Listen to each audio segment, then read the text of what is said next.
ஒரு மலை அடிவாரத்தில் உள்ள மரங்களில் கிச்சு என்ற துடிப்பான குரங்கு வாழ்ந்தது. கிச்சு எப்போதுமே புதிய மற்றும் சுவையான பழங்களை தேடுவதில் ஆர்வம் காட்டியது. ஒரு நாள் கிச்சு அங்கே வாழும் முதிய கரடி தாத்தாவிடம் ஒரு அதிசயமான தோட்டத்தை பற்றி கேள்விப்பட்டது. அந்த தோட்டம் மலை உச்சியில் உள்ள உயரமான ஒரு பாறையின் பின்னால் மறைந்திருந்தது.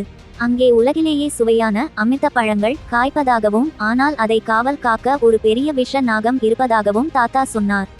கிச்சுவுக்கு அந்த பழங்களை எப்படியாவது சுவைத்து பார்க்க வேண்டும் என்று ஆசை வந்தது. தாத்தா, அது மிகவும் ஆபத்தானது கிச்சு என்று எச்சரித்தும் குரங்கு எப்படியும் போய் பார்க்க முடிவெடுத்தது. கிச்சு மலையேற தொடங்கியது. பாறையின் பின்னால் ஒரு சிறிய துவாரம் இருந்தது. அதன் வழியாக பார்த்தால் உள்ளே பெரிய தோட்டமும் அதன் நடுவே ஒரு மரத்தில் அமிர்த பழங்களும் தொங்கிக் கொண்டிருந்தன. மரத்தை சுற்றி பெரிய விஷ நாகம் காவல் இருந்தது.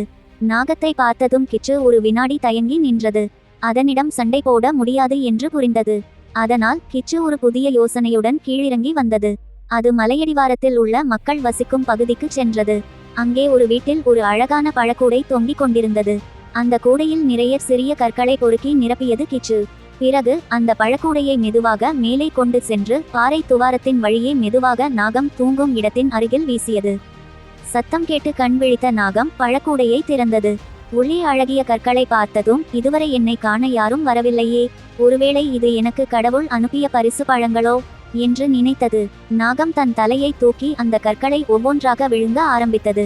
நாகம் ஒவ்வொரு கல்லையும் பழம் என்று நினைத்து விழுங்க விழுங்க அதன் வயிறு கனமாகி பெரிதாகியது.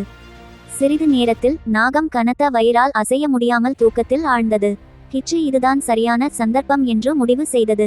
அது உடனே துவாரத்தின் வழியாக உள்ளே குதித்து ஒரே மூச்சில் அமிர்த பழங்களை பறித்துக்கொண்டு வேகமாக தப்பித்தது.